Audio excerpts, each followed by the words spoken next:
Hi, everyone. This is Bob Dietrich on another episode of the ADHD Toolbox. And today I have a very special guest named Carolyn Maguire. Carolyn, welcome to our show. Hello, thank you for having me. Now, you're going to be excited to meet Carolyn because she has got a lot of good information, something we haven't really talked about on the program yet, which is social skills. And how do you develop or help your children develop social skills, help your teens develop social skills, or even if you're an adult and you feel like you could really improve your social skills, you have ADHD, how do you improve those? And we're going to talk about those strategies today. Carolyn is the author of a new book that's come out, which is Why Will No One Play With Me? Obviously, talking about social skills and social environment. She also wrote the curriculum for the ADHD Coach Academy for their program, The Fundamentals of ADHD Coaching for Families. So, Carolyn, we're super excited to have you here. And I really want to dig in to the social thing while we have time, because we're going to talk a lot about it this whole 30, 40 minutes that we're going to be on the show. And I want to start by asking about social skills. Why is it that people with ADHD have social challenges? So I think there's a few factors. One is our executive function, which is the management system of the brain, and the ADHD challenges we experience. Actually, all of those brain-based things drive social skills. So self-regulation, attention, noticing, when you have trouble with memory, and emotional regulation, having too big a reaction to people, right? So all of those things affect us, and what we find is that a lot of kids with ADHD, teenagers, adults, we have a struggle socially that goes back to sort of those ADHD challenges. Mm-hmm. Yeah, I've also noticed a theme in talking with some of the doctors in our show that a lot of ADHD children, especially, will develop a little slower, right? And so they may be a couple years behind, and so they may not get some of the social cues that are available at the age that they're at, because they may be a few years behind. Is that a factor in the social issue as well? Absolutely. So maturity is a huge factor. So just two quick examples. If a kid is a little too silly and a little too goofy when his peers have sort of, tamed things down, maybe they're not as jokey, they don't have that same sense of humor, then you see social challenges, right? If someone is immature and not necessarily interested in the same thing as your peers, you see the challenge. And then also, just managing everything, right? Social takes actual, work, and you have to focus on it.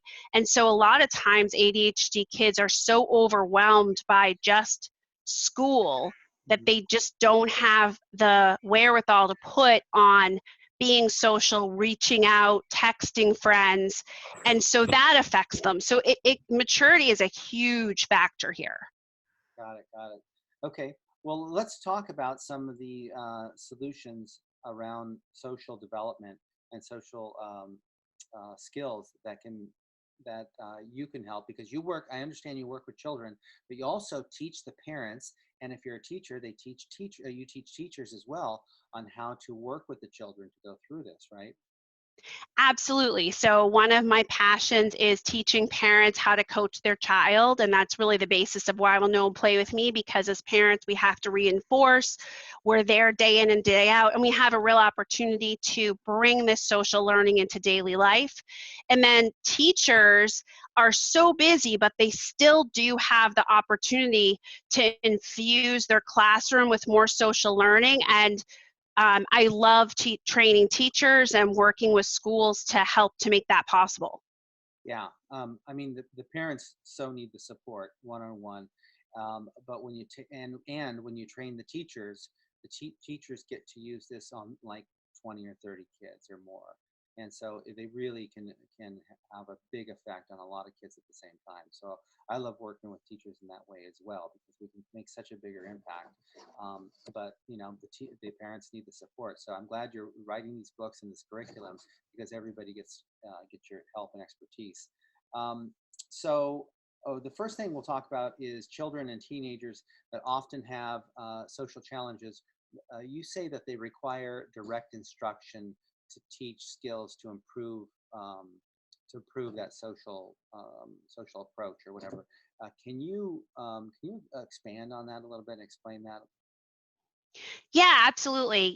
I really believe that if kids, could do well, they would do well. And I think a lot of times we wait and see if things will improve. But because of the ADHD challenges, most kids with ADHD don't just get better at social. We have to directly teach them and help them with the skills so that they can really do what they want socially. So I think it's important to know that waiting isn't necessarily going to bear fruit, and also that I think these kids really want to do well. It's just hard for them. Right. And so they have a desire to do well, and in fact, they want to be more social. And the cool thing is that when you look at celebrities nowadays, like Adam Levine, for example, Maroon 5, he's on The Voice, he's organizing that whole thing, has ADHD, and he seems like one of the most social people that you'll meet. So you can see that getting through these challenges and getting on the other side, so you're more extroverted and more social, is totally possible. Absolutely. This is all totally possible, and I think that parents are just desperate for the information, as well as ADHD adults, to try to make sure that their child has really good social skills so that they can thrive, because that's what we want. Okay, so you say that parents can help their child improve their skills through coaching, through your coaching technique, which allows the parents to engage a collaborative conversation. Can you explain what how your technique works to create those collaborative conversations and help with that social communication? Absolutely. So, a lot of times as parents, we fall into the trap of telling because we're so frustrated and we forget to ask for the child's perspective. So, coaching uses open ended questions like what or how, and another technique called reflective listening, where we just recap what the child says. And this really helps with us hearing their perspective and doing some social problem solving. It helps us talk about social because it's a tough thing to talk about. And a lot of times as parents, we kind of fumble because the kid is not eager to talk about this tough subject. And you can use this technique for anything you want to talk about. And the idea here is that instead of saying, you were really rude yesterday, you didn't, stop and pause and say thank you, you would ask the child, like, what went on for you yesterday? What makes that hard? And then they give you the information, and then you have an actual back and forth conversation so that they feel heard. But also, a really cool thing happens where when you talk about something, you reflect on it, it actually makes you think about it more. And so they're going to become more involved, and it also builds their self-talk so that they have a better chance of having that little angel on their shoulder that will say, hey, I want to remember to be polite even when I don't feel like being polite. So the coaching technique has some real benefits.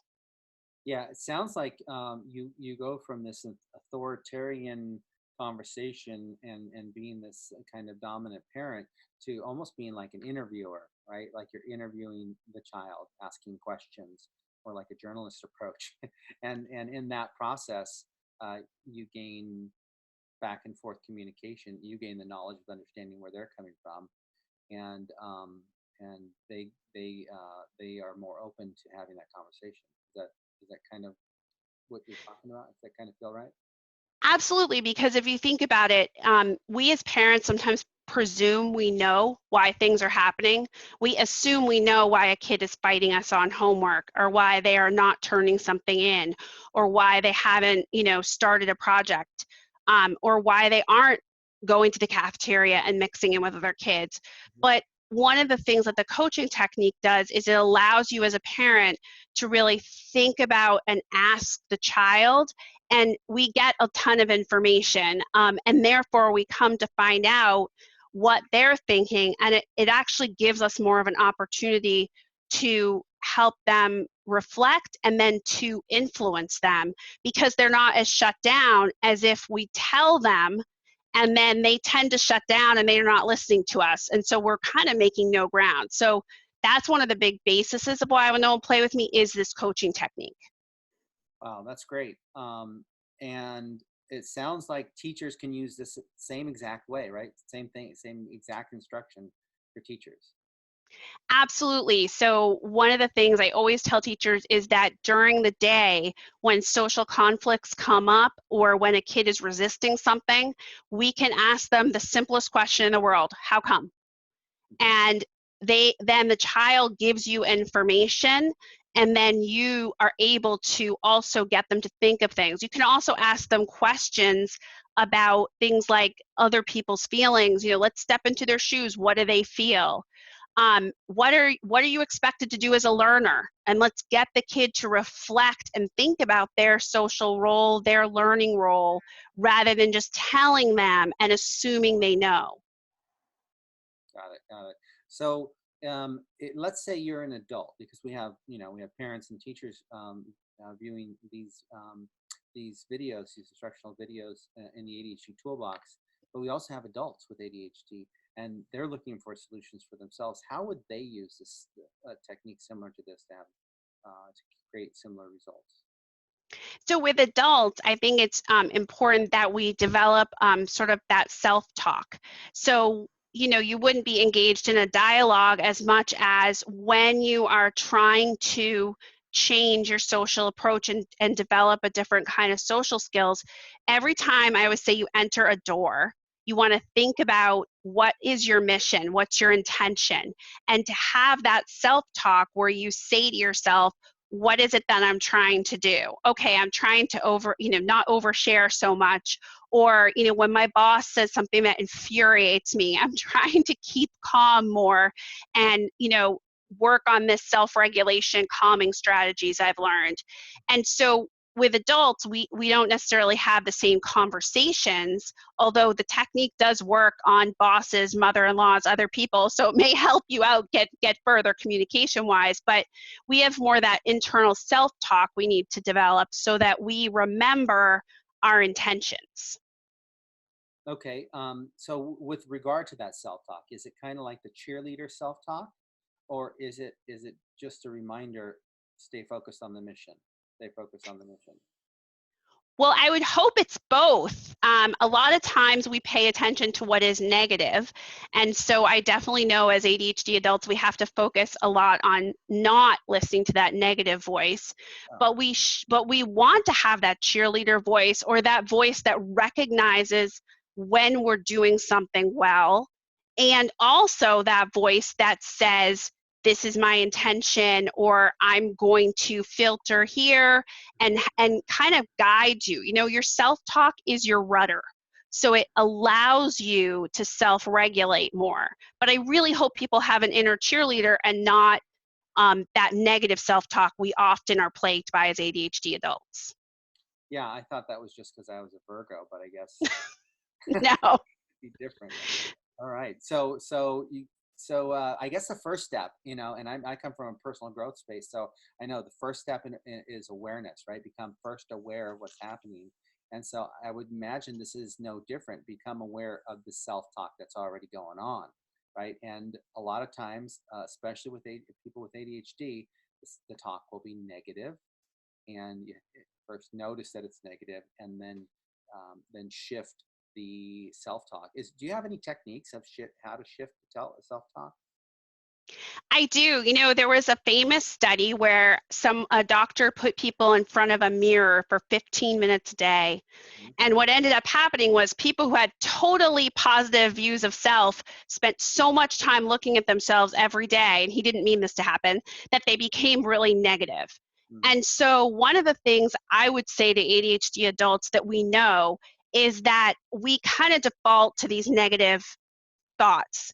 So if we can spend time on mindfulness, thinking these positive thoughts, if we can have an alternate thought to the negative, when we think a negative thought, if we can have something geared up that we're ready to say to ourselves, it's more positive and more compassionate, That's one way. The other thing is there evidence?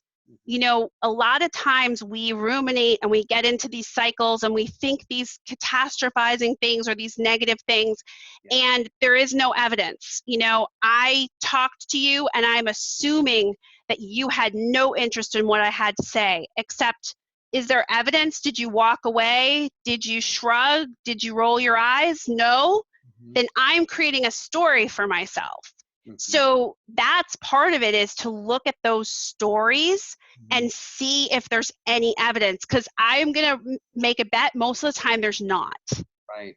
And so awesome for adults, right? And then let's go back to the kids, especially teenagers, right? And the teenagers will come back with these big elaborate stories of how they got bullied at school and things like that. We were talking to Tamara Rosier with one of the coaching companies here recently, I think ACO, ADHD Coaching Association, and she was talking about bullying versus badgering, and how, you know, there's a big difference between the two, right? And that kids sometimes feel like they're getting bullied, but they're really just getting badgered, you know, it's getting teased or whatever. And it wasn't that big of a deal, but they come home and they got this big elaborate story about what happened, and that they got bullied and that didn't happen.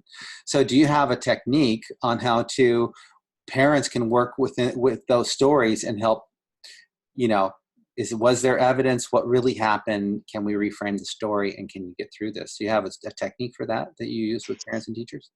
I actually absolutely do. So literally the first chapter of Why Will No One Play With Me is about the stories we tell ourselves.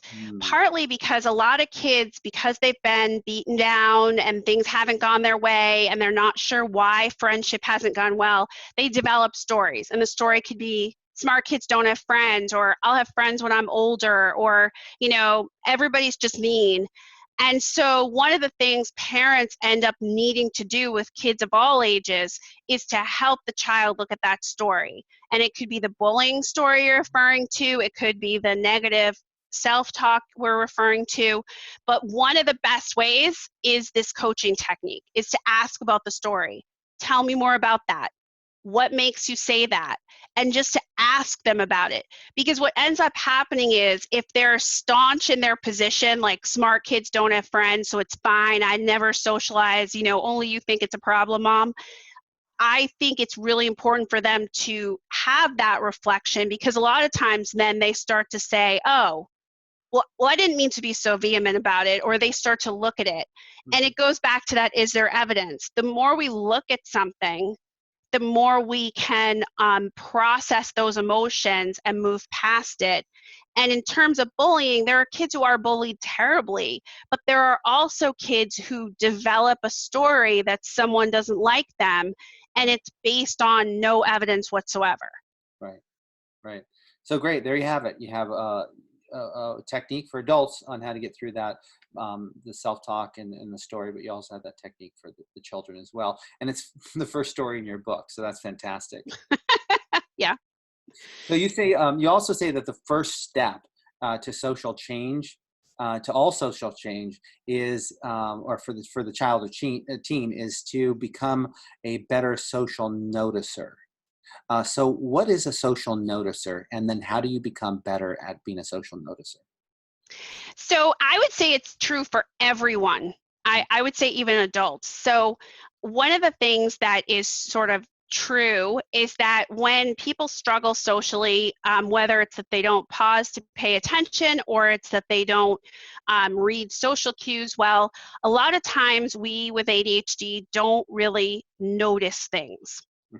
Whether it's that we're in our own head, or it's self-regulation, whatever the reason, we don't notice. And so examples of noticing are, when you are in a conversation with someone, you have to read their cues, you have to read their energy and their mood, and you have to think about the context of the situation. You know, they just got bad news, I have good news, but I need to check that good news a little bit because they're feeling bad. And so one of the things I like to do with kids, teens, adults, everybody, is help us to become better social noticers because it helps us on all fronts. Yeah. Yeah. One thing I've noticed that ADHD seems to create a more self-aware, you're like hyper aware of yourself. And so when you're excited about something, you'll be hyper aware, but like, I want to share this.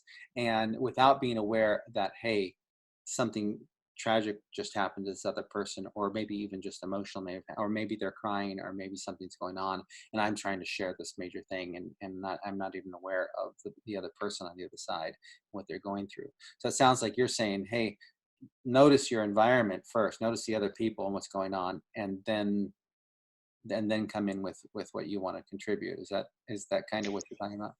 Absolutely. And also, when we're in a conversation with someone, a lot of times one of the ADHD challenges is that we overshare or we keep talking about something they're not interested in. Then we beat ourselves up with these stories after, right? And we go into a ruminative cycle. So becoming a better noticer is going to help you in that situation. It's going to help you figure out what your boss wants and what motivates him and how can you talk to him. It's going to allow you to figure out how to be with other kids and be a little bit more able to fit into what they want to play. So it's all around a good thing, but it starts because of those ADHD challenges with the fact that we don't notice as much and the need to build that muscle. Got it. And you call this the social spy, and why do you refer to it as that? So what I do with people of all ages is that they learn to spy. And so what that means is they'll notice and watch without directly watching. So, a kid will rehearse with me that they go to school and they're in the cafeteria eating their food, or they're in the hallway getting their books from their locker. And while they're doing that, they have a mission. And the mission is maybe to listen to what other kids are talking about so they can fit in more with conversations, or noticing how much do kids share in the cafeteria? What do they hold back? And so we'll have them go to school with a specific mission to spy. You can also use this as parents to go to parties, malls, food courts, and have them actually, with a mission, read people's body language, notice people's energy. I'll have them pick out 2 characteristics. When your teacher is frustrated and when they are anxious, what do they do with their body and their voice? What do they say? Go spy on that at school for every teacher and then come and report back. And what it does is it heightens their awareness of other people, their feelings, their inner emotional world. It also gives you data so Right. that when your teacher is starting to get angry Uh-huh. and annoyed with you, you don't keep going. Oh, these are the signs, and you retreat a little bit and wait for the teacher to calm down or to, let the teacher speak and be heard. Wow, that's awesome. Now, does your book, No One Will Play With Me, talk about the social spying and um, the first step to social challenge, becoming being a better social noticer? It absolutely does. So Why Will No One Play With Me talks about all of this spying and has a series of exercises that people can follow to become a social spy. And I would say too, teachers can use these exercises as well, because one of the things I know about teachers and when I've worked with them is that one of their challenges is ADHD kids. Sometimes teachers will write the assignment right on the board, and we as ADHD people do not even notice it. So a spy activity could be that the kid notices what are the things that follow and precede you writing something down for homework. What's your pattern? Spy on that and report back. The teacher could even use that in the classroom. Awesome. Fantastic. Is there something in your book that you felt was your favorite part or most effective part of the book? I think the most effective thing that is out there is really this reading the room lessons. So within Why Will No One Play With Me, there's a series of lessons to teach anyone. I mean, I use it with adults to read the room. And they're fun, they're interactive, they bring you into the community, you spy, you notice, And it's nothing anyone's ever created before. We talk about reading the room, but no one's ever given a complete lesson track. And the reason I did it was because I found that, otherwise people talk about, as an ADHD adult or teen or kid, you need to read the room, but you don't know how. If you did know how, you would be reading the room. So that's the most proud thing, and why will no one play with me, I think, is those kind of lessons that are very interactive and fun. All right. And we got a little bit of time, so I'm going to put you on the spot. And I'm going to ask you, can you give us one technique of reading the room that somebody could like use in the next room they walk into? Like Yes. Yes. So two or three things. One, you enter a space, you exit the door of your car, you're starting to think about, I'm going to read the room, and I'm going to pause, and I'm going to notice. Okay. Two, whenever you enter a space, a conversation, or a situation, there are past experiences you have that you can call up. And we don't always do this as ADHD people. So I call that like this, not that. So you're going to start by thinking, how is this similar or different to past experiences? So that, if you're entering a huge sales meeting as an ADHD adult, if you've been in one before, that's going to help you know what to do. What is it that I'm expected to do? Mm-hmm. And the last thing is that if you need a little thing to remember and think, I call it mind your P's and Q's. So people, environment, actions, similarities. So when you're looking at people and you're in that situation, just think mind your P's and Q's. It's something my Nana used to say. And what it means is, like, notice the people and the environment and their actions, and that will tell you what you're expected to do. And all you have to do is pause for like 5 seconds and do that. And by the way, no one will notice those 5 seconds. We worry about that. No one will notice. Try it. I bet you no one will notice. Love it. Awesome. Well, it'd be really cool if we had some kind of handout or ebook or something that talked about the top 10 social skills that you had. Do you have anything like that you can give us? I do. So I have 10 ways to teach social skills in daily life ebook for anyone who's part of this summit. And you can download it. And what it does is it gives you how to practice any social skill in daily life, so that we don't like to do things that don't, benefit us, right? It's boring. So this will allow you to practice in daily life, and you can use these suggestions at any age. Because I think it's the most fun to do things, that are kind of like a game in daily life. Got it. So the link to that ebook is on this page, as well as a link to Carolyn's website and an email. So if you have any questions, you can send an email over to Caroline, and she can answer those questions for you. And you can also order your book, and we're going to put a link to the book on the website as well, on this page as well. And you can find your book. Is it on Amazon, or where do we find that? It's on Amazon, Why Will No One Play With Me, as well as if you just go to playbetterplan.com or CarolineMaguireAuthor.com. It's there as well. Fantastic. Well, thank you so much. This has really been an enlightening conversation, and people can go so much deeper by reading your book, because you've got, a couple hundred pages, I would imagine, of information and skills and techniques to not only help yourself become a better social communicator, but also to help your children. And it's so important to help them become more social at a young age, because they can take that into adulthood and become just that much more effective. Absolutely. Awesome. Well, thank you so much for being here. And thank you all for watching this episode of the ADHD Toolbox. I think it was very enlightening, and we're honored to have Caroline here guiding us through it. So thank you.